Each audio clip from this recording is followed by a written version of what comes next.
Hello world, how are you today? I hope you're off to a good start for your day. I am off to the dairy again, get some more milk because it's time for that. Gotta have our coffee, in the morning and all those great things. Uh, and I was just being thankful for that, for the fact that I have a dairy right here and something that I can go and get good, healthy food. Not only do they have the milk, but they also have all the locally raised beef, grass-fed beef, and that is always a great thing to be able to have access to. So I am grateful for that. So I hope maybe I can encourage you to find something that you're grateful for today and something that makes your life have a little sparkle today. On top of what my daughter and I always call our sparkle power, which is our coffee.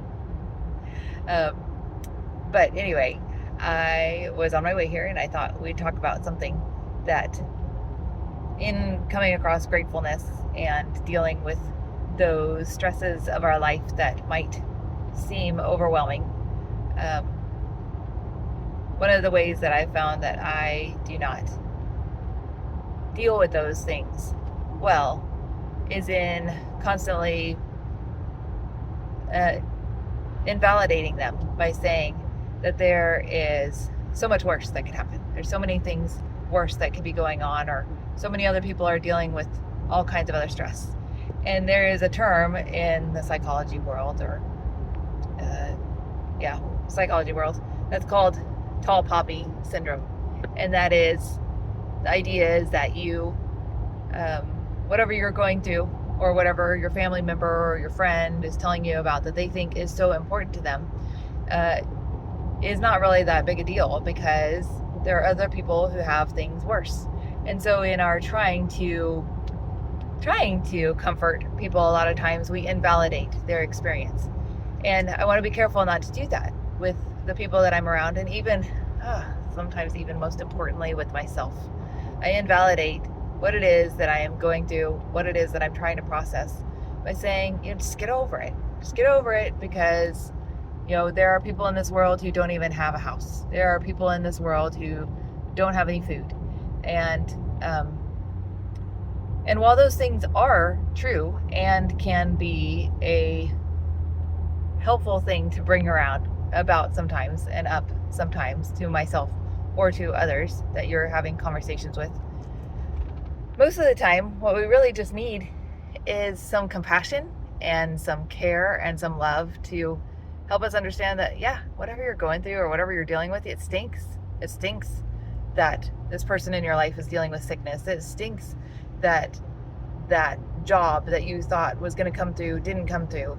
It really is not fun that you're having these stressful interactions with your family or with other people that you love or have to be around, for whatever the case is. And in invalidating those people, we end up pushing them away, which is the opposite of what we would want to do, right? So I want to encourage you and encourage myself constantly to just be reevaluating how I'm speaking about people's things, the issues that they bring up, or the things that they want to share, and to make sure that they are not feeling looked down upon or not valued, not cherished for what they're willing to share with me, because it's vulnerable, right? When we share something about that is something we're dealing with emotionally or physically or whatever with people, we are being vulnerable.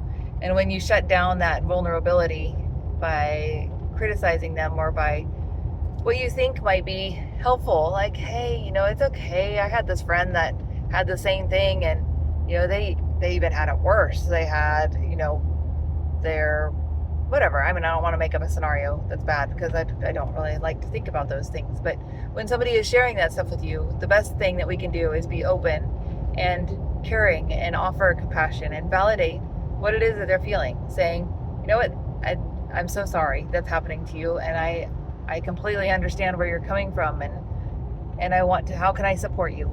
How can I love you at this time, in this way?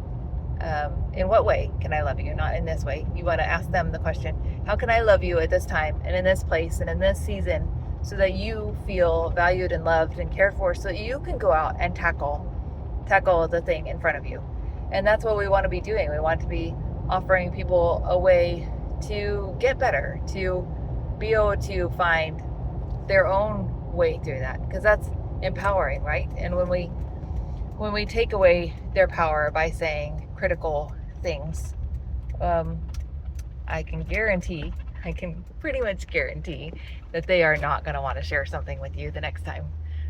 Excuse the bumpy drive as we go into the dairy. It's a little bit of a bumpy ride. Um, and so if you want to keep open and honest relationships with those that you love and that you care about, and you want to even hopefully grow some of these relationships to another level, you're gonna have to, we're gonna have to, oh yeah, I don't want to say that. The way that we can do that better is by being supportive of those people and not minimizing what it is that they are going through by couching it in, yeah, what is the right word? Couching it in ways of thinking that are, we think being helpful, but most of the time are belittling or unkind, because we're not hearing what they're saying. So I'm just encouraging you, along with myself, to remember to have open ears, shut mouths a lot of times, until people ask for our opinion or ask for our advice or ask for our prayer or our help or whatever, and then be willing to listen to what it is that they're asking for and give it to them if at all possible, but not give it to them in a way with a lecture. And oh, yeah, that one's a hard one sometimes. Even when we think we know the best way for them to go about it and the right thing to do, we need to take a moment to say, you know what, if I was in this place, what kind of things would I be wanting to receive from a person? What kind of response would I be hoping for? And then maybe give that. And if we're about to say, I will be glad to help you, but maybe we need to bite our tongues.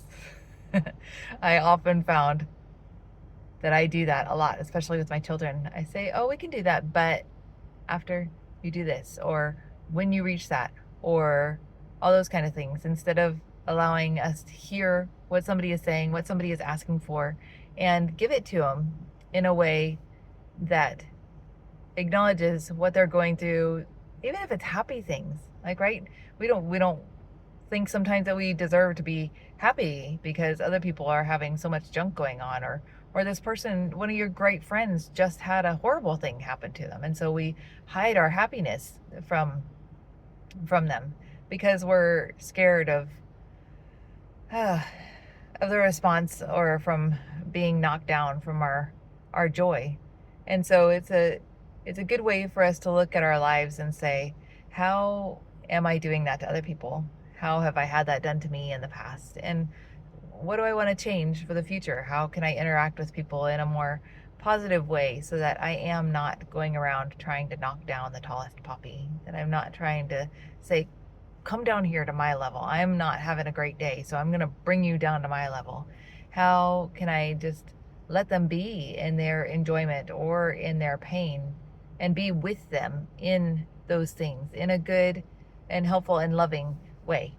So I don't know if there was something useful in there for you today. I hope there was. I hope that there's at least a opportunity to give you pause to think about how you're interacting with others differently or positively or negatively, and be able to maybe change that, and to have those conversations with your children and with those in your life that might really want to share things with you but haven't had a good response from you in the past, that maybe it'll make you think, maybe I want to have a different kind of relationship than I've had in the past, and how do I go about that? And I know that for me, this is one of those ways. Celebrate people's joys with them. Don't try and bring them down to your level. Celebrate their wins and their accomplishments. And at the same time, sit with people in their sadness and in their worry, and just allow your words to be ones of encouragement and comfort and love for them, rather than